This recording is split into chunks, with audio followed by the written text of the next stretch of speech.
Hola, buenas noches. Estamos a domingo 14 de marzo. Nuevo programa semanal. Los domingos, recuerden, conversaciones con el equipo Zulú, luego de ayer, del tema que, como hemos comentado hoy, algo más operativo sobre el tema CNI. Volvemos a la política actual y volvemos sobre todo al tema de Ciudadanos. Primero, antes de nada, antes de empezar, buenas noches. Hola, buenas noches, ¿qué tal? Y vamos a hablar sobre Ciudadanos porque mañana, recuerden, es la ejecutiva, semana complicada, semana donde algunos tenemos cada vez más claro, cada vez habido ese clic, ese estallido, ese movimiento que ha roto, digamos, la monotonía de la navegación de Pedro Sánchez y compañía por un mar tranquilo, y ha llegado un temporal que se ha estado moviendo todo el fin de semana y que parece que mañana puede ser todavía más intenso. ¿Qué podemos decir de estos temas? Ha sido posiblemente, en cuanto a intensidad política, la semana más importante, podríamos decir, quizás en la última década, sin miedo a equivocarnos, además de la semana de la moción de censura. Pero quizás esto sí ha removido eh, los pilares de la política en cuanto a lo que teníamos entendido, a lo que estábamos acostumbrados durante estos últimos 10 15 años. Todo salta por los aires el martes. Había informaciones desde hace un tiempo que en Murcia parecía que podía haber cambios, pero ahora que ha pasado una semana y que hemos tomado un poco de distancia, pues es la hora de explicar ciertas cosas y que la gente entienda cómo se forja todo esto, porque ha habido una campaña de desinformación entre los distintos partidos políticos, de echarse las culpas los unos a los otros, que seguramente haya afectado mucho a la credibilidad de ya no solo de los partidos, sino de los individuos. Al final, todo este tema de Murcia eh, viene del proyecto nacional de dos personas, de Inés Arrimadas, que parece dar un paso al frente al asociarse o al intentar asociarse con Pedro Sánchez, quizás buscando una cartera. Veremos en el futuro, aunque aquí hemos hablado muchas veces que el PSOE tenía que buscar el centro eliminando a Podemos y acercándose a Inés Arrimadas. Y luego, obviamente, la búsqueda del poder de la gran protagonista y la gran perdedora de todo esto, que aparte de Inés Arrimadas, que posteriormente hablaremos de ella, es de la señorita Martínez Vidal, Ana de nombre. Para que la gente entienda lo que ha pasado, es el perfil que habría que analizar. Y bueno, si te parece, pasamos con ello porque es una historia que francamente es bastante interesante. Sí, sí, vamos, si te parece, vamos a hablar un poco de ese personaje de Murcia y vamos a ver las ambiciones y las cosas que hay detrás de todos estos movimientos. Te damos barra libre para que expliques, para que los siguientes puedan entender un poco más toda esta situación, como dices, con un poco de perspectiva. Ya han pasado unas horas y ahora todo parece más claro. Bueno, como comentaba, la señora Martínez Vidal es la coordinadora de la Ejecutiva de Murcia del Partido Ciudadanos. Estuvo en el PP hasta el 2016 y como concejal hasta el 2015. Y bueno, ante las elecciones que se realizan en el año 2017, el PP decide no contar con ella y se pasa a Ciudadanos. Dicen las malas lenguas, que en este caso son bastante acertadas, que no fue seleccionada, digamos, por su carácter complicado. Para que la gente tenga una idea del carácter de esta señora, en 2 años ha tenido 3 jefes de prensa, 3 secretarios generales y 2 jefes de gabinete. Es decir, es una persona que se entiende que es bastante difícil trabajar con ella. En 2019 hay unas elecciones donde la candidata, bueno, el candidato era Leonardo Pérez. Se judicializan las primarias de Ciudadanos porque se alega que hay una serie de inconsistencias en cuanto al voto telemático, y el PP y Ciudadanos negocian un acuerdo de gobierno donde Isabel Franco se erige como vicepresidenta de la región de Murcia representando a Ciudadanos. En ese momento, precisamente, Martínez Vidal es la sustituta de Isabel Franco como coordinadora del partido, por lo que tenemos una dicotomía en Ciudadanos Murcia, donde la vicepresidenta, antigua coordinadora del partido, es Isabel Franco y la nueva coordinadora es Martínez Pidal. Isabel Franco, la gente lo conocerá no solo por vicepresidenta, sino porque firmó ese decreto de moción de censura que hizo saltar todo por los aires el martes. Si bien es cierto que el miércoles por la tarde, por la noche, parece ser que empezaron a haber negociaciones para que no saliese la moción de censura. Y una de las firmantes o las que no terminaron de cumplir la firma fue Isabel Franco. Hay que recordar que la propia Martínez Vidal intentó hacer dimitir a Isabel Franco utilizando una estratagema un poquito sucia, que es la siguiente. López Miras, por la legislación de Murcia, no podría volver a presentarse a la presidencia, puesto que solo permite dos turnos, ser presidente 2 veces. Entonces le propuso modificar la legislación para cambiar eso a que pudiese estar durante 8 años siendo presidente, a cambio de que Isabel Franco dejase de ser la vicepresidenta de la región de Murcia. Esto es interesante porque tenemos a sujetos que se han tornado un poco trágicos, incluso oscuros, como Edmundo Val, que está acusando de comprar o de casi, sí, comercializar los escaños. Curiosamente, lo mismo que intentó Martínez Vidal hará un año. Entonces, toda esta situación de Murcia, como comentaba, se ajusta más a esa realidad y, bueno, Ciudadanos ha intentado justificarlo con el tema de el vacunagate, como ellos han denominado, que no tiene mucho sentido, puesto que el consejero de salud ha dimitido y salvo que quieran que dimita toda la consejería de sanidad de Murcia, no tendría mucho sentido, ¿no? Pero bueno, al final ya sabemos cómo funciona esta gente. Hay mucha gente y se ha hablado que esto está orquestado por Redondo y demás, y a la vista está que no, porque para que la gente se haga una idea, Madrid pilló a contrapié al PSOE, no había ni candidato, por ejemplo. Entonces, al final, esto se reduce a que la mano derecha de Arrimadas tomó la señal de Martínez Vidal como una oportunidad de acercarse al poder o de acercarse al PSOE. Decidió jugar a un juego que no sabían, y aquí tenemos una frase que en inglés es "This is chess, not checkers", que sería como que es mucho más complicado de lo que parece, ¿no? Y aquí se ha visto que Ciudadanos lleva muchos años pareciendo que sabe jugar las grandes ligas y que a la hora de la verdad quizás no tiene tanta experiencia. Lo podemos ver con Albert Rivera en los últimos años y ahora parece que Arrimadas ha dado por hecho cosas que no son así. Y hombre, estaremos de acuerdo que es bastante triste hacer una moción de censura y que la gente firmante luego no lo cumpla. Y aquí entramos en el debate de quién es el tránsfuga, ¿no? Esta palabra que ha vuelto a la actualidad política y que ha vuelto a salir el nombre del Tamayazo y todo esto. ¿Quién es el tránsfuga? ¿El que incumple un acuerdo de gobierno y negocia a las espaldas y cambia el poder en los despachos? ¿O los que firman hacer la moción de censura y luego deciden no seguir la disciplina de partido y seguir haciendo lo que habían prometido?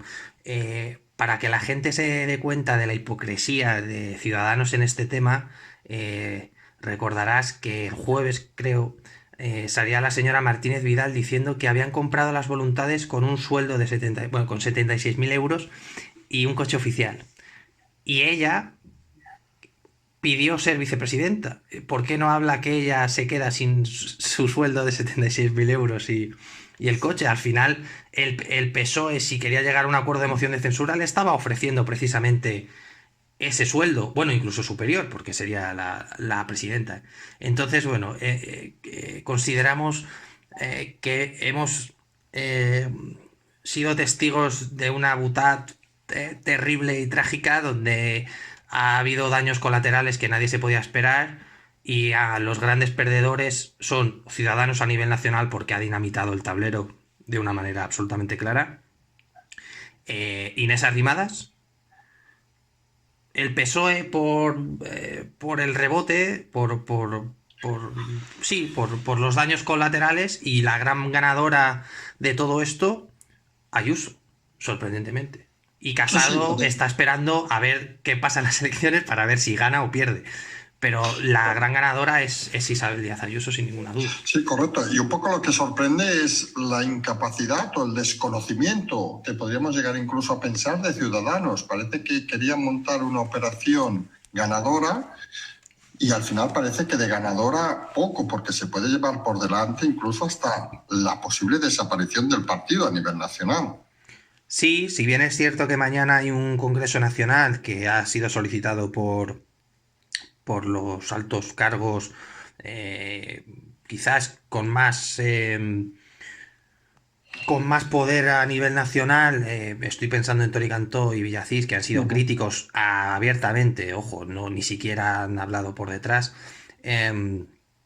para intentar salvar el partido, porque ellos han dicho, y nuestras fuentes así lo confirman, que ha sido una suerte de golpe de estado dentro del propio partido, porque hay que recordar que Inés Arrimadas ha actuado a las espaldas. Es decir, había mucha gente en el propio partido, hablo de la cúpula directiva, que no tenía ninguna información de lo que se estaba realizando. Y el propio Partido Socialista ha admitido que llevaban hablando varias semanas, incluso meses. Es decir, aquí ha habido una alevosía a la hora de actuar. Ciudadanos probablemente no desaparezca de la noche a la mañana, es decir, no se va a disolver mañana, eh, pero se va a acabar disolviendo, todo parece. Ahora, aunque lo cogiese, por ejemplo, Tony Cantó, Ciudadanos ha perdido toda la credibilidad que podía tener, que es verdad que siempre ha habido esa suerte de recelo hacia Ciudadanos, por varias razones. Quizás porque siempre hablaban de forma como si estuviesen en el poder ya, o dando por hecho que iban a llegar al poder, o que iban a poder negociar y todo este tipo de cosas, que para el votante no creo que sea muy positivo. Y luego se han desenmascarado porque, por ejemplo, sin ir más lejos, el señor Aguado, que lleva llorando una semana, porque es lo que está haciendo, lleva un año y medio molestando a la presidenta en vez de dejarle gobernar. Entonces, al final Ciudadanos, perdón, es un partido que se lleva viendo las costuras varios meses. Quizás no desde que Inés Arrimadas cogió el poder, pero es verdad que si observas el camino de Ciudadanos de ese momento a esta parte, vemos que ha entrado en un bucle casi autodestructivo, ¿no? Y ahora podríamos decir que está en preconcurso de acreedores, por hacer un símil. Sí, un símil de la situación actual, porque al final lo que nos queda de Ciudadanos, y este programa hoy vamos a intentar meter muchas de las preguntas que hay de los oyentes, las introduciremos en el debate para simplificar. Y una de las cosas que más gente pregunta, por ejemplo, es personajes de Ciudadanos, ¿hacia dónde pueden ir? Y vamos a centrarnos en algunos nombres que parecen claros. Vamos a decir, por ejemplo, Tony Cantó, vamos a decir Villacís, y vamos a pensar incluso en aquellos que ya no están en Ciudadanos, por ejemplo, Girauta o Marcos de Quinto, que parece que no es que sean críticos, es que son brutalmente críticos con la situación actual, y todo parece indicar que no sabemos cómo decirlo, ese desastre de Ciudadanos va a convertir más en un surtidor de candidatos a otros partidos que en otra cosa. El partido parece que algunos no van a dejar la política, sino simplemente van a cambiar de chaqueta. Sí, al final lo peor que ha pasado con Inés Arrimadas es que venía de una dimisión de Albert Rivera. Y me explico con esto. Albert Rivera repitió hasta la saciedad que él no quería estar en política por estar, quería cambiar y demás. Se le pueden criticar muchas cosas, de hecho se le ha criticado, pero tomó la decisión inaudita en este país de dimitir hasta entonces y hacerlo de una manera además contundente, entonando el mea culpa, y toda la cúpula de por aquel entonces afina a Rivera dimitió por convicción, lo cual es hasta bonito de ver en el sentido de que efectivamente defienden, tienen unos principios y no los cambian, ¿no? Según con quién hable. Entonces, esto pone en una tesitura al partido que Inés Arrimadas, solo por la herencia de Rivera, debería haber dimitido. ¿Quiere Ciudadanos abrir un debate donde haya gente que la pida dimitir? Posiblemente los que todavía creen en la supervivencia de Ciudadanos sí quieran hacerlo. El problema aquí es lo que tú dices, hacia dónde van a ir, porque está claro que se van a ir. Por ejemplo, Begoña Villacís la fichó Herbiás, que se ha convertido, ha pasado a formar parte del PP, o lo anunciaba el domingo en la mañana en una entrevista en El Mundo, que fue precisamente la que fichó a Villacís. Al final, curiosamente, el PSOE ha conseguido de todo esto que en vez de recuperar ellos el centro, le hayan regalado el centro de verdad al PP. Porque claro, Ciudadanos se queda en un papel que no parece que vaya a tener representación. Tony Cantó, muchos damos por hecho que va a querer abandonar el equipo, pero en el caso de Villacís, que seguramente en el caso de hacerlo pudiese poner en peligro el ayuntamiento de Madrid, hay que ver, al final es gente que consideramos que tiene esa consideración por la ciudadanía y por la sociedad y que seguramente no cambien de siglas hasta las próximas elecciones, pero todos podemos estar de acuerdo de que el mayor caladero de los líderes de Ciudadanos será el PP, como se vio en Cataluña y demás. Es verdad que incluso, por ejemplo, Marcos de Quinto ha reconocido que fuera del proyecto de Ciudadanos no quería colaborar. Girauta pues lleva viendo rumores muchos meses de que se estaba acercando a Vox. Y seguramente sería interesante si el PP recobrase esos principios de Ciudadanos en el ámbito liberal más puro y hacerlos suyos, ¿no? Lo que facilitaría todavía más, primero, la manutención del centro y segundo, la captación de gente de Ciudadanos. Es verdad que muchos también irán al PSOE, porque bueno, siempre ha habido este rumor de que Ciudadanos era liberales de izquierdas, si eso es posible que exista, pero en este sentido consideramos que muchos van a ir al PP porque es lo más natural y seguramente esto haga también que el PP y que Casado o quien lidere el partido tenga que ganar el centro de verdad cambiando ciertos criterios y ciertas ideas de lo que es ahora el Partido Popular. Entonces, bueno, ahora entra en juego la capacidad de los líderes de los partidos y ver qué pasa, pero se acercan meses bastante interesantes, la verdad. Pues claro, aquí podemos entrar en un tema que hemos comentado esta mañana en el café. Podemos estar hablando de una dicotomía en el PP, es decir, de ciertos, vamos a llamarles candidatos de Ciudadanos, que sí que estarían dispuestos a pasar a un PP donde no liderara Casado, donde liderara otra persona, y ciertos candidatos de Ciudadanos que no quisieran estar o no querrían estar en un partido liderado por Casado y, por ejemplo, lo que denominamos el clan de la aceituna, de Teodoro. ¿Hasta qué punto esas informaciones podrían ceñirse, digamos, a la realidad? Que hay gente que sí que parece que su lugar podría estar en el PP, pero no con los mimbres actuales. Es decir, por ejemplo, vamos a poner un ejemplo claro para que no haya equívocos. ¿Tony Cantó podría llegar a ser candidato en un PP de Ayuso en las elecciones de Madrid?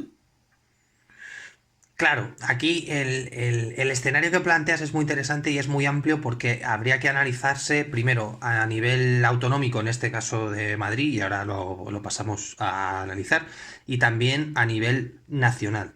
A nivel nacional está claro que Casado de repente se ha encontrado ya de una forma real, de una forma de facto, una contrincante que le ha pasado por encima, porque recordarás que el miércoles se decía, Casado dio el permiso a Ayuso para hacer las elecciones. Y resulta que Ayuso no llamó a pedir permiso, llamó a informar.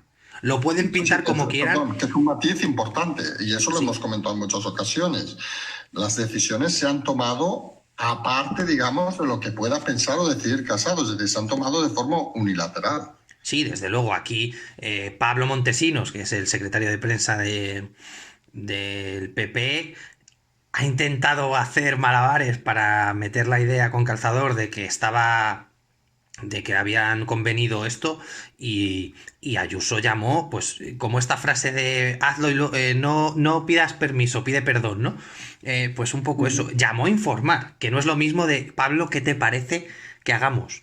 Y esto de repente sitúa a Ayuso a la cabeza, Feijóo, pues ahora mismo ni está ni se le espera, donde el propio círculo de Pablo Casado ha filtrado que estaba muy molesto por la decisión que había tomado Ayuso. Es decir, Casado se ha encontrado realmente con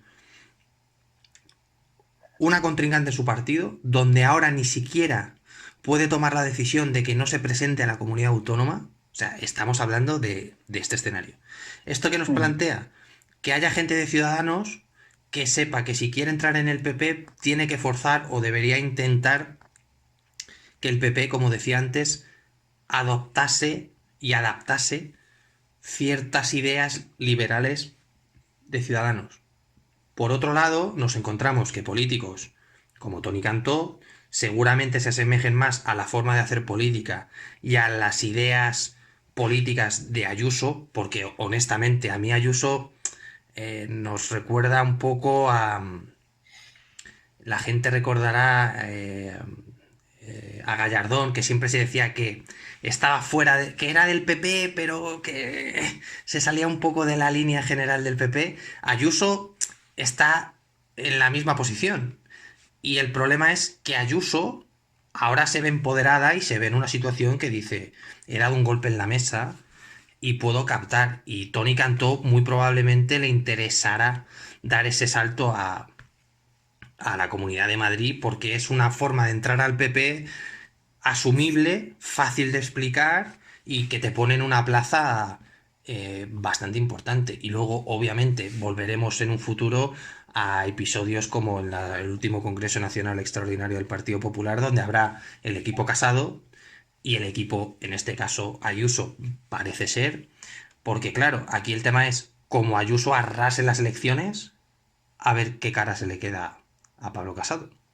Sí, claro, porque aquí aparte nos plantea el escenario que también llevamos explicando, que es claro, irá Ayuso obviamente con las siglas del PP, pero minimizará las siglas del PP y la presencia de Casado en las elecciones. Para algunos parece que sería el camino lógico, jugar más al personalismo, como hizo Feijóo, como indicas, totalmente desaparecido ahora del tema, porque le ha cogido también a contrapié. Y puede ser que Ayuso, digamos, se separe un poco por esa línea tanto llamada Feijóo, llamada incluso Gallardón, como indicas, de ir un poco más apostando por la persona que por el partido, con lo cual, en caso de conseguir unos buenos resultados, pondría en un entredicho, digamos, al propio Pablo Casado. Y vamos a más. Eso que nosotros hemos denominado la campaña Salvar al Soldado Casado, que le gusta a la Moncloa, le gusta en el sentido de con Casado tienen un mar tranquilo, una navegación plácida. Con la salida hipotética de Casado, parece que podría haber una verdadera oposición desde este nuevo liderazgo en el PP. Sí, por partes. La mayor ventaja o lo que mejor puede vender Ayuso no es el PP, sino ella misma. Y lo explico muy fácil. Estamos viendo como periodistas, y estoy pensando en Cuquerella, no nos escondemos al mencionarlo, donde ya están estableciendo que el enemigo es Ayuso, que el enemigo es el PP, que el enemigo es Ayuso porque va con una mochila que es Casado, Teodoro y toda esta gente que no se sabe, bueno, la derechita cobarde. En vez de centrar el debate en que las derechas en Madrid se van a tener que juntar, porque es verdad que aunque las encuestas dan muy buenos números a Ayuso, se está hablando de que se pueden quedar un poquito cortos entre 6 y 10 escaños de la mayoría absoluta. Entonces, lo que comentas de alejarse de las siglas del PP, primero va a hacer que el votante no se centre tanto en la campaña de desinformación que se viene contra Ayuso, que si habíamos visto cosas sorprendentes, ahora veremos más. Pero si va con las siglas del PP, es verdad que mucha gente de Vox y mucha gente lo va a relacionar con la derecha cobarde, con Pablo Casado, y claro, es gente que tiene un marketing, podemos decir que bastante complicado porque no tiene una proyección ahora mismo muy positiva. Al final, cualquier persona, por muy votante del PP que sea, Casado piensa, oye, este señor que se vaya de aquí, que no tiene sangre. Entonces, seguramente, por lo menos desde nuestro punto de vista, consideramos que debería minimizar la colaboración de Pablo Casado. Y aquí tiene un aliado muy importante, que es Almeida, porque recordemos que es portavoz del Partido Popular a nivel nacional. Y tienen una muy buena amistad, lo que puede hacer que el mensaje por parte del PP a nivel nacional desde Génova sea más controlable, primero porque lo da un amigo y segundo porque los equipos de gobierno del alcalde de Madrid y de la presidenta se llevan muy bien. Y bueno, teniendo en cuenta que la cabeza pensante de todo esto es Miguel Ángel Rodríguez, pues como comprenderás, no creo que Miguel Ángel Rodríguez tenga un interés en intentar patrocinar a Pablo Casado en todo esto. Y veremos si la gente de Vox como equipo y los votantes entienden que el enemigo no es Ayuso, sino que lo que tendrían que hacer es, posiblemente, nosotros lo hemos llegado a considerar así, sería muy interesante plantear ir juntos, quizás. Porque eso sí que juntaría de una manera única el voto de la derecha, porque daba igual a quién votases, iría a un partido. Estoy pensando como en Junts per Cat. Esto no se ha pensado porque los dos, de hecho, Abascal lo decía el otro día, también quería la mayoría absoluta, pero oigan, igual aquí hay que sentarse y pensar, presentar una candidatura única. Podría ser muy interesante, pero bueno. Porque en el fondo vamos a asistir seguramente a un duelo, vamos a decirlo así, de campeones, hablando con propiedad, cada uno que entienda lo que quiera, obviamente, en este sentido de que hemos dado pie, o se ha dado pie con todo este movimiento de Murcia, a la entrada en el escenario principal de España, que era un escenario más autonómico de Miguel Ángel Rodríguez. Y ahora estamos asistiendo seguramente a un campeonato entre Iván Redondo y Miguel Ángel Rodríguez, que en el fondo se van a disputar en Madrid algo más que unas elecciones autonómicas, porque muchos pensamos que las elecciones de Madrid pueden ser un simulacro de lo que puede pasar y van a afectar mucho a todo el resto de España. Sí, va a afectar porque Madrid tiene un problema o una ventaja que no deja de ser... Hay mucha gente que no lo entiende, pero en Madrid vive gente que no vota en Madrid. ¿Qué quiero decir con esto? Hay mucha gente que trabaja en Madrid que vota para su comunidad, vive en Extremadura, o está empadronada, perdón, en Extremadura o en Galicia y demás. Y no tienen derecho a voto como tal, pero en las elecciones generales sí tienen derecho a voto a nivel nacional de poder votar a quien quieran. Entonces, pueden verse representados en la política de según qué partidos, según cómo han actuado en Madrid, lo que han molestado en Madrid y todo este tipo de cosas. Por ejemplo, si Ciudadanos desaparece, como parece ser que va a ocurrir, que ninguna encuesta da posibilidad de que hay una que da máximo 5 escaños, que la toma de datos de la misma fue antes del episodio que hemos comentado de Murcia, da como máximo 5. Si, si Ciudadanos desaparece, si Podemos parece que también está como máximo 5, 6, 7 escaños, y el PSOE veremos cómo queda, porque parece que no va a aumentar mucho el voto hacia el PSOE, al menos en la Comunidad de Madrid. Todo eso, si lo trasladamos a nivel nacional, puede ser un terremoto. Aquí hay un problema. Los votantes de Vox o los equipos de Vox consideran que todos los datos que se dan en las encuestas se tienen que multiplicar por 2. Recordarás que en Cataluña se hablaba de 4 o 5 escaños. Y sacaron 11. Ahí sacaron 11. Pero claro, al final Madrid va a ser el frente de batalla en el sentido de ser el catalizador del pensamiento de la ciudadanía. En Madrid también pasa una cosa muy curiosa. Hay gente en las terrazas criticando a Ayuso mientras se toma una cervecita. O sea, en Madrid estamos... Es un ejemplo que pongo para que la gente se fije en la hipocresía y al final eso afecta, porque tú tienes una sociedad que en Madrid está criticando a Ayuso mientras tiene una vida probablemente la más normal dentro de todo el territorio nacional. Entonces va a ser el catalizador y la placa de Petri de lo que puede pasar. Y Redondo está preocupado porque esto él no quería mover el árbol y a ver qué caía. Al final hay que reconocer que el PSOE vivía muy tranquilo. Sí, sí. Vivía muy tranquilo porque además podía criticar a Andalucía, a Castilla y León y a Madrid sin tener la necesidad de enfrentarse de una manera directa y de poner el pecho y decir, oigan, dadme. Ahora se tienen que meter en el ring.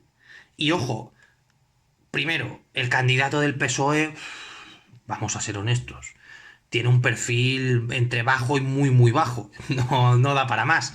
Sí, Gabilondo, para que no lo sepa. Gabilondo. Margarita Robles dijo que ella había prometido a Sánchez seguir y demás. Es decir, no hay un candidato. El candidato que hay es terrible. No puedes hacer un efecto Illa. Y si luego tienes a una ministra portavoz, diciendo tonterías, porque es lo que está diciendo, con todos los respetos, que con una incidencia un 50 o un 60% inferior a la que había en Cataluña hace un mes, en Madrid votar no es un ejercicio democrático y que es una locura, pero que lo de Cataluña era una cosa maravillosa. Y si tenemos a individuos como Errejón diciendo que poco más o menos que los jueces han secuestrado la democracia y demás, nos vamos a enfrentar a una cosa. Y la gente tiene que entender esto. Va a haber partidos políticos que han cometido un fraude de ley presentando una moción de censura y que van a pasar de solicitar cursar esas mociones de censura a decir a sus votantes vayan a votar por la democracia. Y esto se va a ver. Y nosotros estamos seguros de que los resultados en la Comunidad de Madrid van a preocupar mucho a Moncloa porque ya preocupan los sondeos. Y estamos a un mes y medio. Sí, sí, porque aquí tenemos una cosa clara que también estamos comentando, no por decir todo lo que comentamos, pero a veces sí que es bueno recordarlo. Ahora mismo, según los sondeos y según los números que algunos llevamos, parece que puede quedarse reducido la Asamblea de Madrid a exclusivamente 4 partidos. Podrían quedar fuera Ciudadanos, pero también puede quedar fuera Podemos, que entró por los pelos la última vez. Y entramos, digamos, en un análisis más global, no solo de Madrid. Si Podemos quedar afuera, recordemos que podrían entrar, según las encuestas, obviamente el PP de Ayuso, el PSOE de Gabilondo, hacemos más o menos por orden, Más País y Vox. Seguramente Vox y Más País, para decirlo claramente. Pero si entran solo estos 4 partidos, claro, Podemos perdería nuevamente otras elecciones quedando a 0 y parece que eso debería pasar nota al gobierno de la Moncloa, porque representa que un partido que estaba presente en todas las comunidades empieza a desaparecer. Algunos hemos comentado más de una vez que Podemos debe seguir, o parece que va a seguir el camino de Ciudadanos. En el caso de Ciudadanos ya veremos si se queda el partido, como denominamos nosotros, partido de arrimadas, y en el caso de Podemos si se queda un partido exclusivamente casi que llamamos el partido Ceausescu, es decir, con Pablo Iglesias y Montero, porque parece que más allá no hay nada. Aquí nos encontramos varios puntos interesantes. Primero, el PSOE puede tener un problema en el sentido de que sabes que se está hablando en las últimas fechas de prorrogar el estado de alarma. El estado de alarma, correcto. ¿Cómo defiendes prorrogar el estado de alarma mientras hay unas elecciones, mientras los datos sean positivos? Lo hace muy difícil, porque al final, claro, si se puede ir a votar y demás, la gente va a percibir de una manera distinta esa supuesta defensa del estado de alarma. Segundo, nos encontramos con Podemos, como bien mencionas, que parece ser ya de una manera constatable que empieza a perder en plazas donde han tenido mucho éxito, porque es verdad que Podemos como tal en Madrid pues tenía una presencia con Isa Serra, está condenada, bastante... Es verdad que en la última legislatura no, pero tiene una presencia importante. Luego nos encontramos con un caso interesante que sería el de Más Madrid, que en el Congreso, como la matriz de Más España tiene dos escaños, que es algo representativo, y que hay que reconocer que en Madrid ese voto bebe de el cariño que levantó Manuela Carmena durante sus 4 años de alcaldía. Por lo que nos encontramos realmente con una situación donde la valoración que tiene la gente de Más Madrid vive de ese recuerdo y tendremos que estar muy pendientes de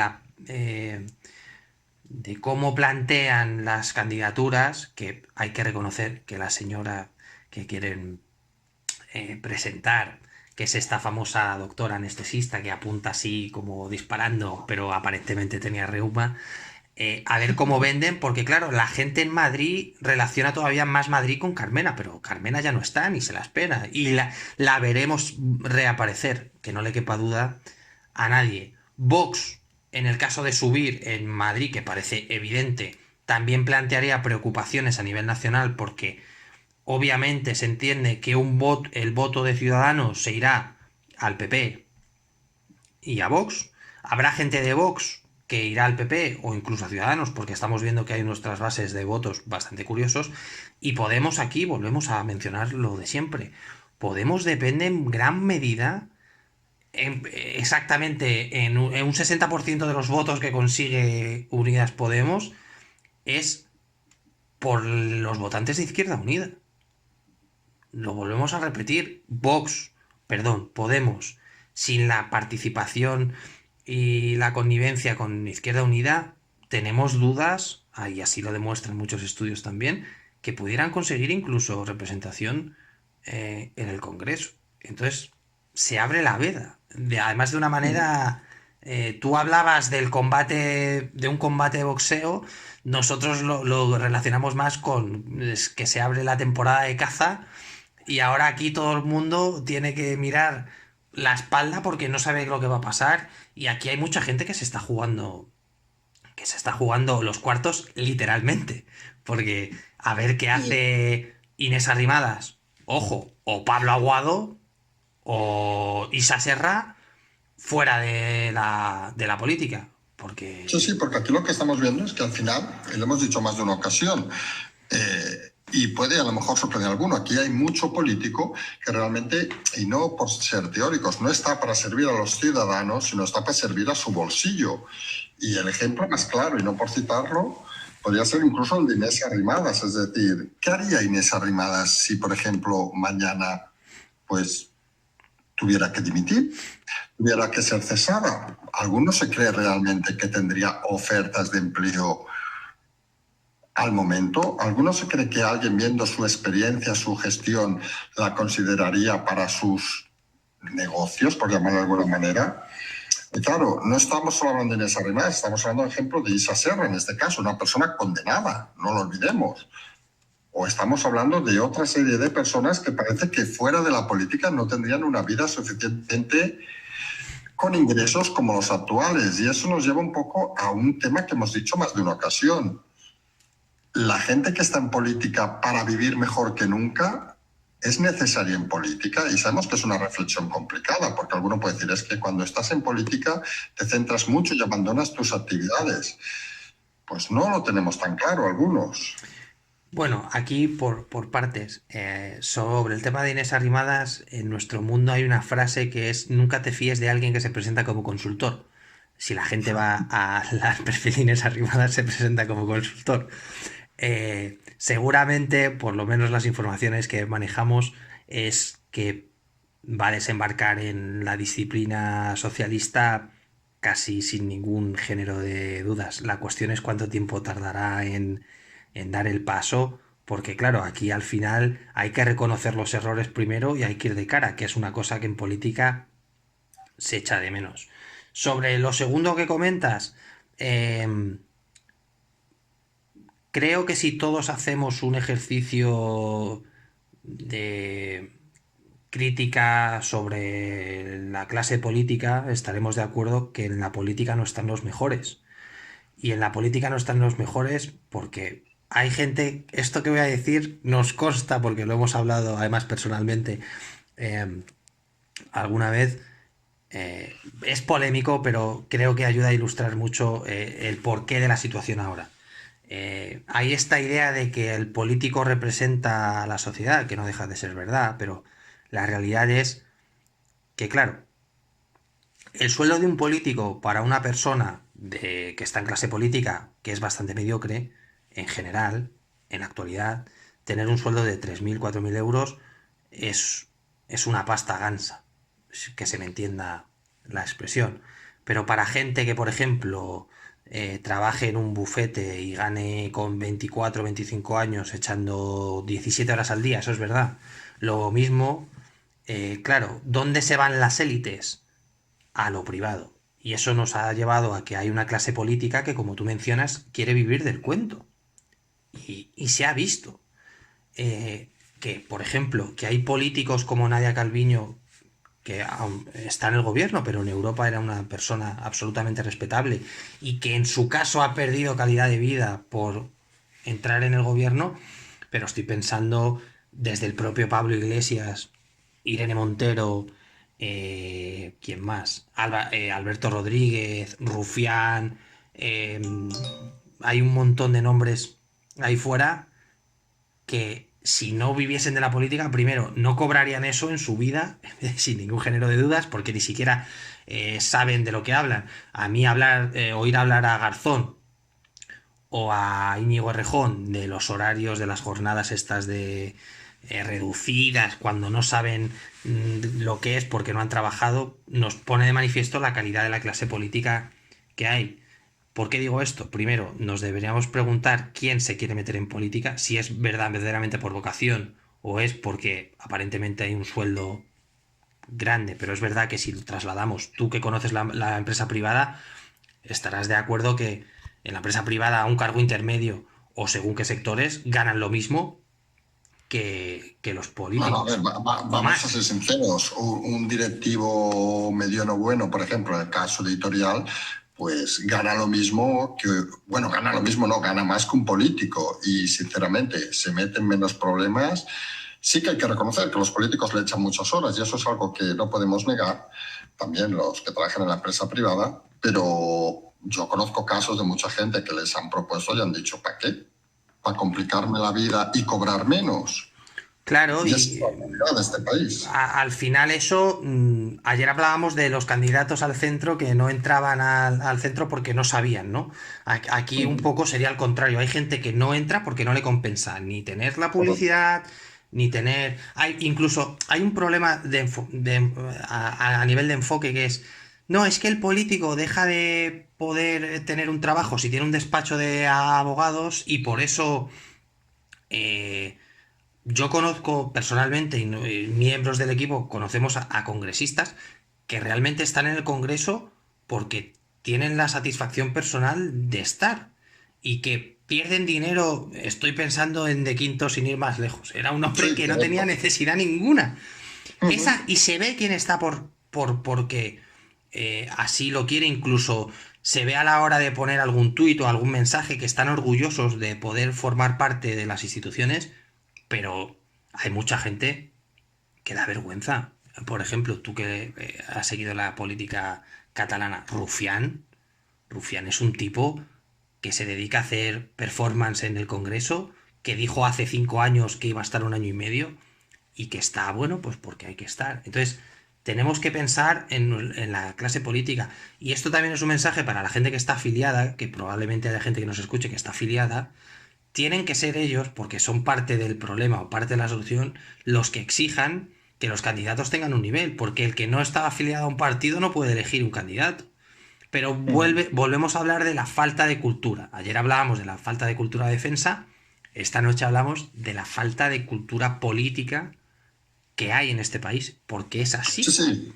Porque al final, y algunos lo hemos pensado y lo hemos dicho en muchas ocasiones, es decir, entrar a la política debe ser entrar, y es una expresión que a lo mejor suena vulgar, pero entrar para servir a los ciudadanos y no para servirse de los ciudadanos, que es un matiz importante. Pero claro, entrar para servir a los ciudadanos hay que reconocerlo también. Tienes que tener una serie de garantías y a veces nos podemos engañar diciendo es que solo pueden entrar aquellos que tienen la vida solucionada. Ponemos el ejemplo de Marcos de Quinto. Mientras que una persona normal no puede. Y algunos creemos que no es tanto esa historia, sino que algunos es obvio que puede entrar en política y estar 4, 6, 8 años, 10 años, los que sea. Pero lo que no puede es transformar ese servicio, digamos, en una obligación de vida. Y ahí es cuando vemos ejemplos que hay unos cuantos, y sabemos, y el ejemplo de Arrimadas yo creo que es claro y rotundo. Gente que entra en política y que sabe que se va a jubilar en política, en el partido que sea, da igual. Con lo cual, y eso lo hemos explicado también muchas veces, cuando tú dependes de la política, al final haces actos y haces acciones y haces cualquier cosa por permanecer. Tienes unos logros dentro de la política que no vas a tener en otra actividad, y eso no deja de ser un engaño a los ciudadanos. ¿Por qué? Porque, claro, tú al final no te quieres ir nunca de la política porque es en el fondo la mejor forma que has vivido todos tus años de vida, y eso realmente es un problema, creemos algunos, social y de educación, también de reconocimiento, porque parece que abandonar la política en un momento dado acaba siendo como una crisis, ¿no? Algunos creemos que unos han de entrar, o todos los que quieren entrar en política han de entrar en un momento, oiga, y cuando cumplas tu ciclo, igual que si entras en una empresa y te vas, no pasa absolutamente nada. Lo que dices es curioso porque estoy pensando en este caso primero en Inés Arrimadas, que Rivera siempre dijo si me tengo que ir me voy, esta señora nunca ha dicho si me tengo que ir me voy, pero estoy pensando en el caso de Edmundo Val, que mencionábamos anteriormente, primero porque la campaña de Murcia viene por la necesidad de Arrimadas y de Martínez Vidal de obtener un cargo. Pero esto que dices es muy interesante y me lleva a hablar de que la política tiene que tener algo que engancha, que seguramente esté más relacionado con el ego del político que por el propio poder, que un tipo como Edmundo Val, que es abogado del Estado, tiene tan fácil como se va, recupera su plaza y ya está. Para ejemplo, un botón. Mariano Rajoy cogió, recuperó su plaza, se fue a Santa Pola unos meses, está trabajando en el registro de la propiedad de Madrid y se acabó. Es decir, también hay gente que reconoce su fracaso o reconoce que es el fin de su carrera y vuelve a donde le corresponde. Entonces, cuando aparecen sujetos tan sombríos, que para nosotros el mundo Val en concreto lo es, que aun teniendo el estatus previo que tenían de ser un abogado del Estado, que cobran bastante bien y tienen una vida bastante decente, no quiera reconocer los errores. Y esto es lo que tiene que hacernos sospechar del cariz de las personas. Cuando alguien tiene un seguro o algún sitio a donde recurrir cuando vengan mal dadas y se agarra, como se está agarrando porque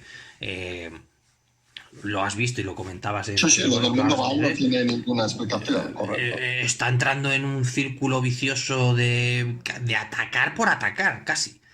Entonces, bueno, es la erótica esa del poder que se dice muchas veces, que cada vez está más clara, que uno puede entender, y lo decimos con todo el cariño, ¿eh? Alguien que en su vida pues no ha hecho nada, y no por citar el enésimo ejemplo de Irene Montero, que es el ejemplo más claro, ¿eh? O Adriana Lastra, por citar dos ejemplos muy claros. Pero es que, claro, te sorprende que gente, por citar el extremo opuesto, con una carrera profesional, con una dignidad que parece tenía como Edmundo Val, se enganchen cual garrapata a la política y parece que no tengan ninguna gana de irse. Y eso sorprende mucho. Sí, aquí estoy pensando en una frase de Reagan que decía que a pesar de lo que crea la gente, los políticos solo complican el problema porque miran por ellos mismos. Y en este caso es lo que está pasando. El político no tiene que servirse, sino tiene que servir. Y pongo una comparativa. El militar sirve, no se sirve. Pues aquí estamos hablando de una... Hay una crisis, cuando se habla de crisis política, siempre se tiende a hablar de el bipartidismo y el fin del régimen, todos estos términos casi guerra civilistas, pero la verdadera problemática de la política es la ética dentro de la política. Y no hablo de corrupción, que también podríamos hablar de corrupción. Estoy hablando de el saber admitir tus derrotas y el saber admitir que estás en política por lucrarte, porque fuera de la política no sabes hacerlo con un canuto. Y es que es lo que está pasando. Sí, y aquí hacemos un inciso y entremos ahora ya en las preguntas para no alargarnos mucho más, aunque creo que es un debate interesante. Nosotros siempre hemos dicho que parece que el mal político, y vamos a hacer una reflexión en voz alta, que el mal político es aquel corrupto, que todos en eso creo que estamos totalmente de acuerdo. Pero también deberían censurarse a aquellos políticos que gestionan mal, como la empresa privada. Parece que aquí la única pena para un político sea la corrupción.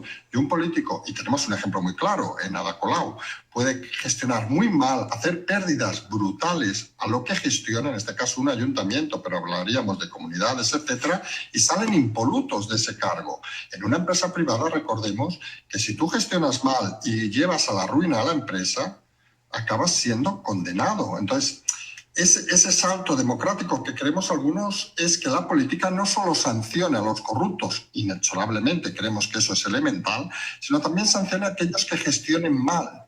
Porque gestionar mal al final es hacer perder dinero a todos los ciudadanos que representas. Y parece que esa fase de gestionar mal se achaca a, bueno, pobrecito, no sabía cómo hacerlo. Pues señor, no se dedica a la política, no le van a nombrar a usted. Y pongo un ejemplo vulgar.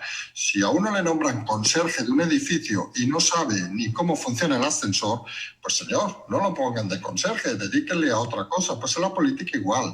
No solo hay que saber no meter la mano, que es lo que algunos han hecho, no todos, y eso hay que decirlo con claridad, sino también hay que tener un mínimo de conocimientos para gestionar. Y parece que el fallo de mucha política actual es precisamente ese, que como solo se alega como mal político aquel que mete la mano, aquel que gestiona horriblemente mal, que no tiene experiencia, vamos a decirlo así, claro, pasa por delante de otra gente simplemente por el hecho de militar en un partido. Y eso creemos que no debería ser tampoco la política, ni meter la mano ni gestionar fatal. Y ese mecanismo de control a día de hoy al menos parece no existir.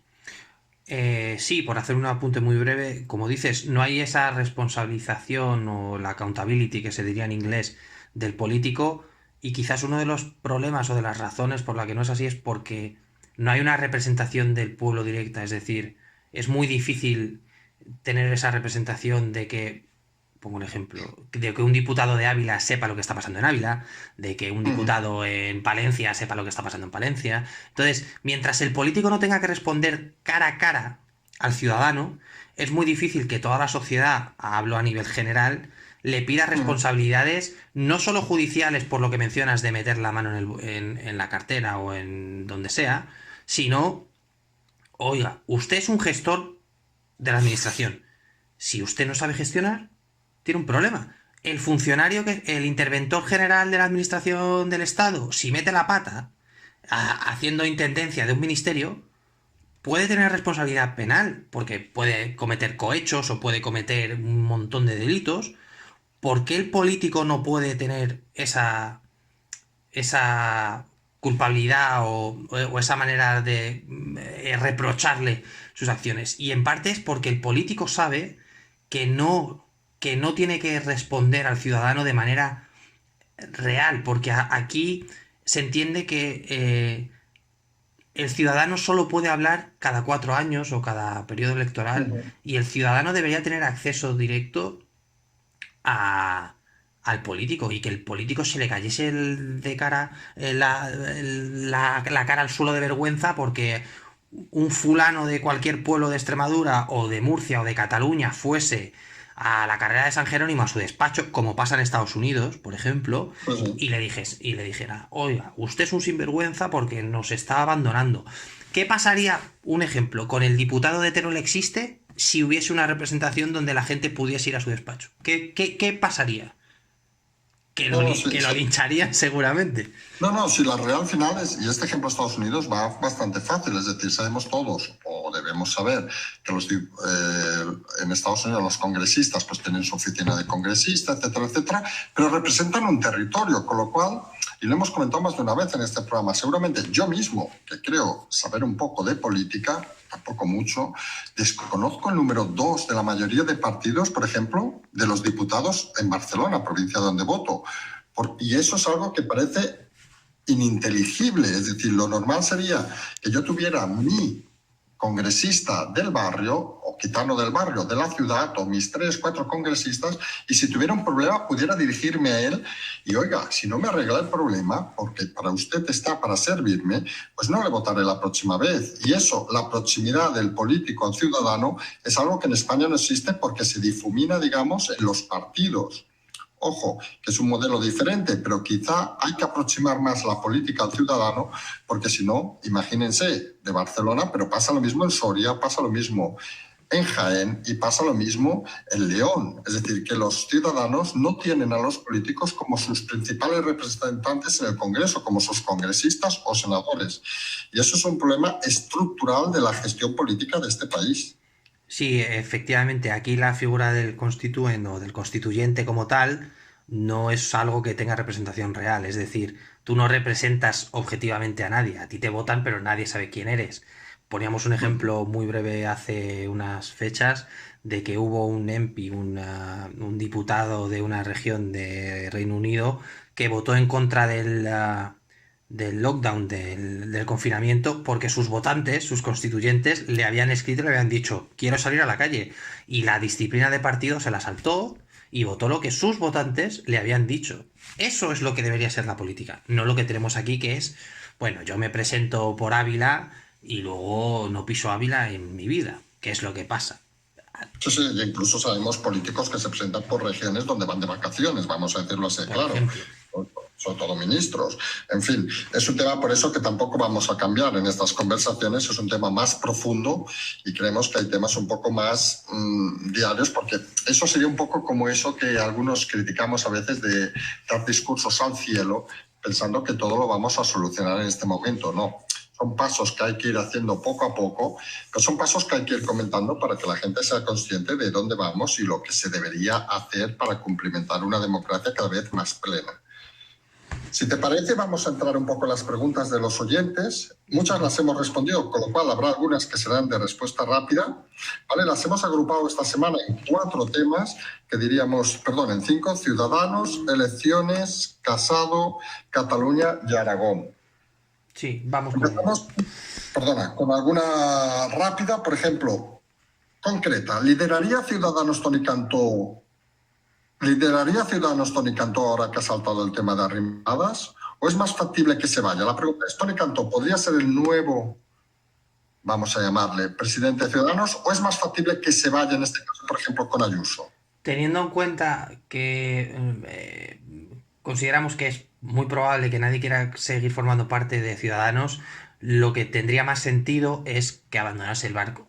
Pero bien es cierto que es el candidato número 1 para ser el sustituto de Inés Arrimadas. Veremos qué decide y si considera que Ciudadanos se puede salvar o no.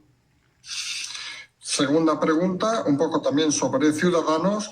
¿Habrá una votación mañana para echar a Arrimadas? Sí. Preguntamos el resultado. ¿Qué saldría? A la calle, muy probablemente. Vale. Piensa, bueno, esta la hemos respondido ya sobre los motivos.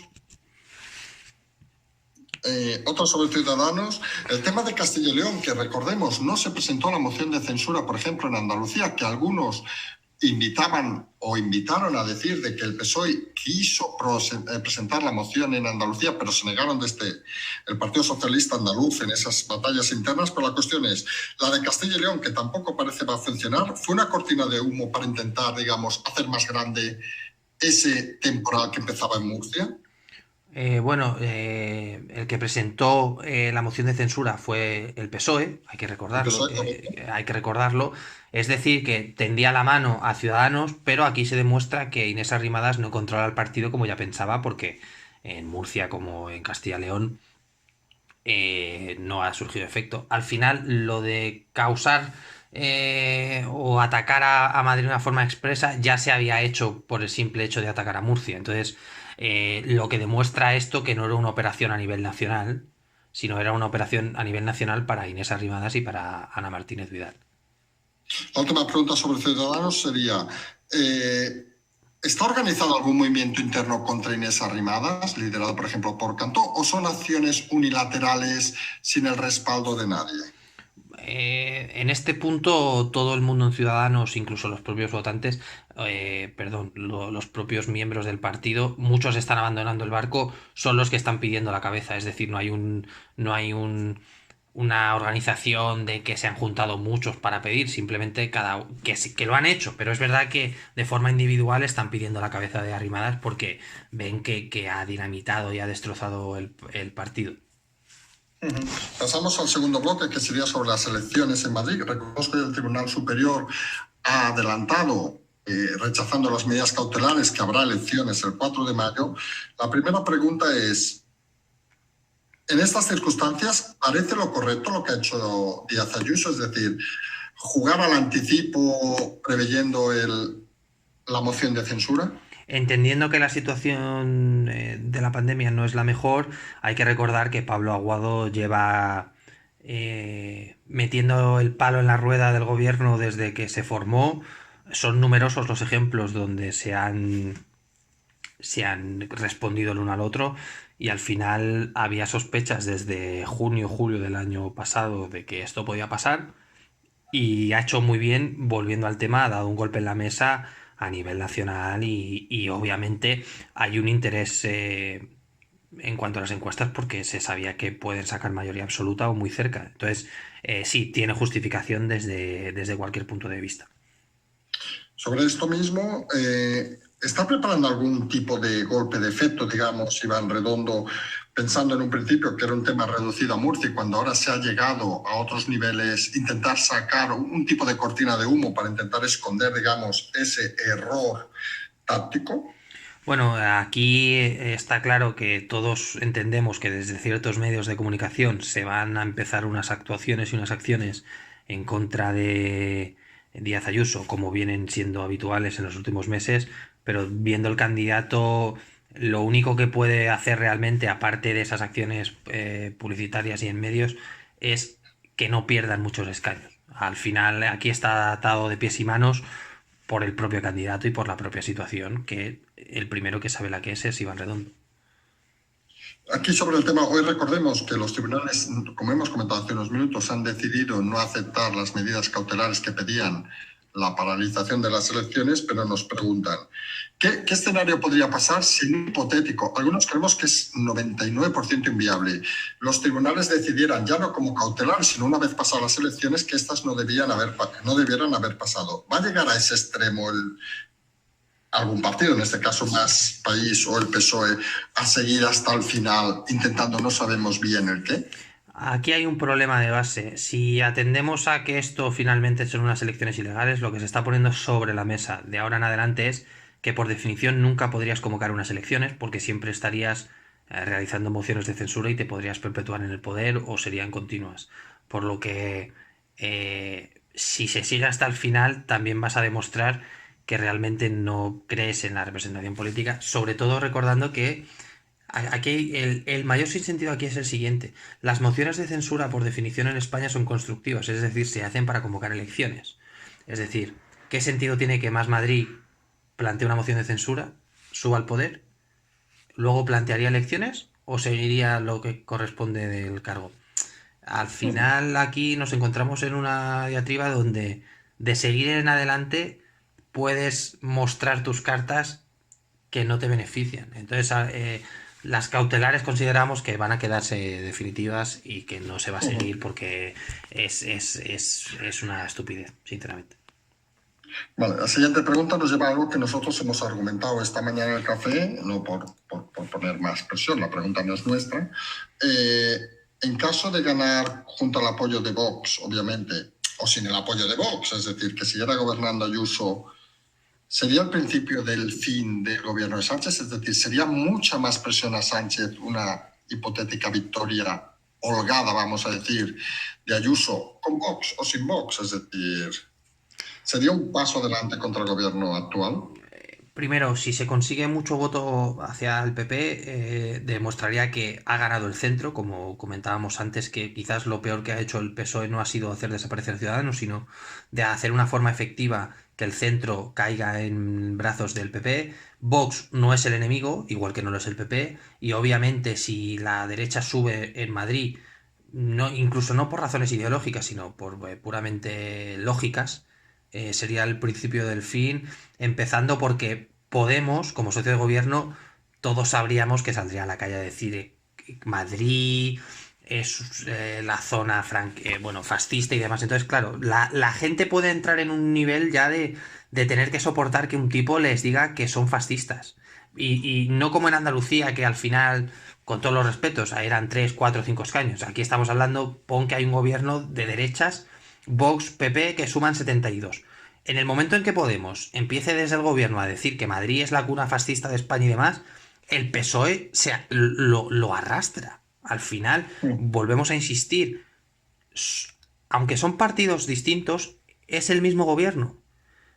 El vicepresidente no es vicepresidente de Podemos, es vicepresidente segundo del Reino de España. Entonces, el PSOE tiene que estar muy preocupado. Y de hecho lo está porque sabe lo que puede venirse. Entonces nos vamos a la siguiente pregunta, que enlaza un poco con esta. ¿Qué movimiento puede tener Redondo para no desestabilizar el gobierno actual ante la convocatoria de elecciones? Se supone que lo que hará es atacar a Ayuso, pero parece claro también, ampliamos la pregunta, que no sería producente ahora desprenderse, por ejemplo, de Podemos en medio de esta campaña. Sería, vamos a decir, como un suicidio prácticamente, aunque lo piensen. Pero sí que está claro que una vez pasadas las elecciones, quizá ya no sea el socio necesario. Está claro que antes de las elecciones no sería necesario deshacerse de él.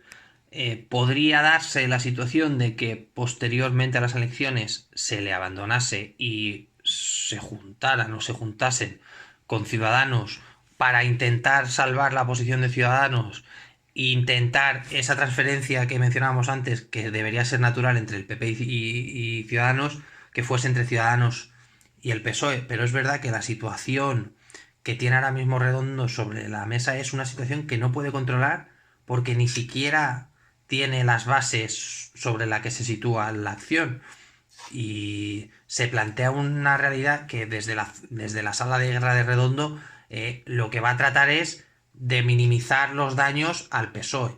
Y seguramente veremos que va a haber un tono descendiente en cuanto a ciertos ministros sobre la situación y que pasaremos a ver: hay que respetar las decisiones de la justicia, los madrileños deben salir a la calle y votar. Vamos a recuperar estas frases que hemos oído en la campaña catalana porque le interesa al propio PSOE por supervivencia. La última pregunta en este bloque, la última pregunta rápida. Si en el caso hipotético, nos lo dice el propio oyente, que tampoco cree que pueda pasar, que Ciudadanos acabara teniendo un poco de representación y fuera necesario, ya veríamos, por cierto, si el candidato sería Aguado, que eso es otra. ¿En qué posición quedarían? ¿Apoyarían a un nuevo gobierno de Ayuso, como han dicho últimamente, con los lloriqueos, vamos a decirlo así, de Aguado, de que no queríamos dejar, etcétera, etcétera, o no?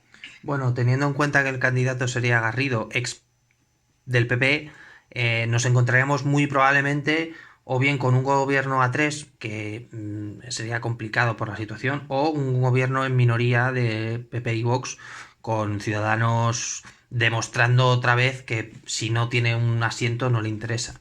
Creo que no da para mucho más. Es decir, aquí la realidad es que Ciudadanos probablemente ni esté. Entonces es un escenario, bueno, bastante improbable a fecha de hoy. Bueno, vamos con los 3 últimos bloques. El primero, dedicado a Casado, con 2 preguntas. La primera, ¿dónde ha estado Casado estos días? Ha dado la cara. También nos preguntan, ¿dónde ha estado Iglesias? Ciertamente, no hemos escuchado ni a uno ni a otro durante esta crisis murciana. Bueno, Casado en Génova pegándose contra todos y Pablo Iglesias pues escondido porque sabían lo que iban a hacer con la aerolínea Plus Ultra, sabían que le iban a caer golpes por todos los lados y porque Podemos está en un punto que sabe que cuanto más perfil bajo mantengan, más opciones de sobrevivir tienen. Tan simple como esto.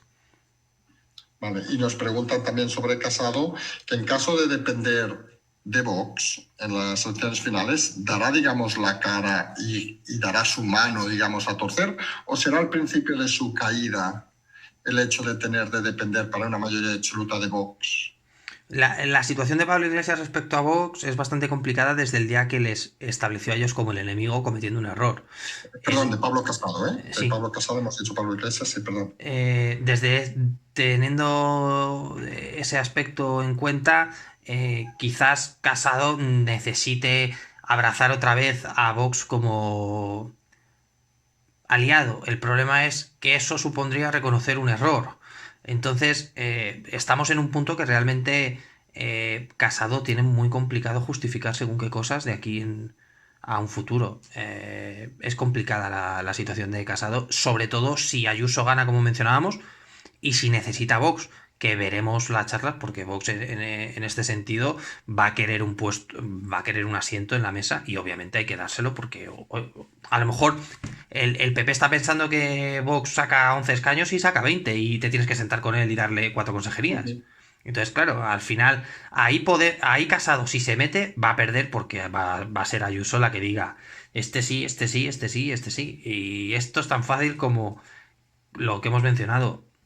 Ayuso ha pedido permiso, no ha pedido permiso en ningún momento, ha informado. Ayuso va a hacer lo que ella considere y que la gente tenga claro de que aunque ella quiere ganar y así lo ha dicho, si se tiene que sentar con Vox, no se le van a caer los anillos y no los va a situar como el enemigo, cosa que habrá que ver si al revés sucede. Sí, sí, en el fondo es la frase clave, es decir, Ayuso no pidió permiso a Casado, sino simplemente le informó que iba a hacer lo que iba a hacer. Y eso es tan claro y real como la vida misma. Entramos en el penúltimo bloque, que es Cataluña, que lo sintetizamos prácticamente en una pregunta. ¿Tiene Moncloa sobre la mesa un 155 sobre Cataluña? Argumenta el oyente. Primero, porque hay un gobierno independentista. Segundo, porque es posible, tras los movimientos de Puigdemont, que iba a ser la estrella de la semana y al final ha quedado diluido por el tema murciano, que podría ser extraditado y detenido, con lo que se provocarían revueltas, se sobreentiende, en la calle, y sobre todo porque Esquerra podría retirar su apoyo, como ha anunciado Rufián, al gobierno de Madrid. Bueno, primero, plantear un 155 porque el candidato que se consuma presidente no es el tuyo significaría que el propio golpe de Estado lo daría el PSOE por intervenir de esa manera, lo cual sería ya el suicidio político y la destrucción de la democracia tal y como la entendemos. Es cierto que si todo vuelve a terminar en una declaración unilateral o en cierto tipo de situaciones como las que se vivieron en 2017-2018, se podría plantear. A día de hoy esto está muy lejos y vuelvo a insistir, nadie va a dar un golpe en la mesa porque el señor ya no sea presidente. Hay que ser serios con estos temas y al final el 155 es algo grave y bastante contundente. Así que no, en este caso no tiene sobre la mesa un 155 ni mucho menos. De hecho, al contrario. Porque están hablando también del tema de Laura Borràs, recordemos, imputada, que en principio seguramente se será presidenta del Parlamento, elegida el viernes, será solamente separada del cargo. Y la pregunta es, ¿eso dónde nos llevará? Es decir, a otra situación conflictiva que parece, por el discurso de Laura Borràs, parece que vuelve a insistir en el tema de buscar la independencia con menos votos, obviamente, y parece que la sociedad al final está cansada de esta situación. Bueno, el cansancio es palpable, se ve solo en la participación que ha habido. Al final estábamos hablando de que ha votado un 54% de la población, creo recordar, y de el voto independentista ha perdido cerca de 1,5 millones de votos respecto a las últimas. Plantear ciertas cosas con el hartazgo general es bastante complicado. En el caso de que la señora Borràs sea retirada del cargo, van a nombrar a otro sustituto que sí que podría generar diferencias bien en el gobierno o bien en la mesa. Aquí habría que ver dónde afecta, porque si afecta a la mesa es una cosa y si afecta al propio gobierno que se forme es otra. Y al final, un poco el que está enquistando la situación muchas veces son los propios independentistas, lo cual también es algo bastante curioso porque en vez de ofrecer soluciones, eh, plantean problemas. Es como ni comen ni dejan comer, ¿no? Están en ese ya nudo de autodestrucción también que al final se ven que la gente está cansada. Pues tú no pierdes 1,5 millones de votos si la gente sigue pensando y sigue creyendo en según qué proyectos. Claro, eso estamos totalmente de acuerdo. Entramos en el último bloque con una pregunta muy concreta que nos hablan sobre Aragón. Para que vean que intentamos responder todas las preguntas, algunas que nos sacan un poco de la situación habitual, nos preguntan sobre lo publicado en el BOE el 23 de febrero, donde un poco nos dicen si es legal lo que ha publicado sobre el tema de Aragón, sobre los cambios. Que no lo vea, lo tiene en el boletín oficial, pero le damos un pequeño resumen desde aquí. Bueno, por hacer un resumen rápido, la publicación hace referencia a la ley 3/2020 por el que se establece el régimen jurídico de la alerta sanitaria para el control de la pandemia COVID-19 en Aragón. Esto, con estas palabras tan rimbombantes, significa el manual de instrucciones del estado de el control de la situación sanitaria en Aragón. Va desde el punto de vista de las mascarillas a los distintos rangos en las alertas, bien amarilla, bien naranja y bien roja. Es decir, te explica las medidas que se han de tomar en todos los ámbitos: educativo, administración pública, negocios privados y demás. Y ya está claro que es legal, está amparado por la ley.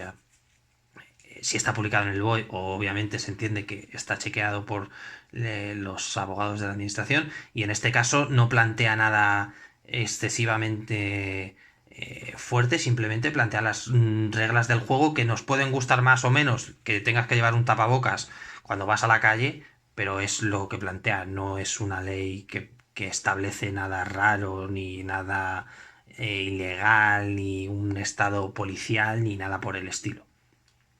Vale, perfecto. Pues nada, solo queda agradecer la presencia nuevamente del equipo Zulu, darle las gracias, sabemos que hoy tiene prisa, darle las buenas noches. Buenas noches, muy rápidamente. Ayer mencionamos en el especial del CNI un libro que recomendamos. El autor es Pablo Zarrabeitia y el título es El arma de los espías, muy recomendado. Y nada, desde aquí un saludo a todos los espectadores. Es un placer estar con vosotros otra semana más. Y nada, ya te dejo seguir a ti.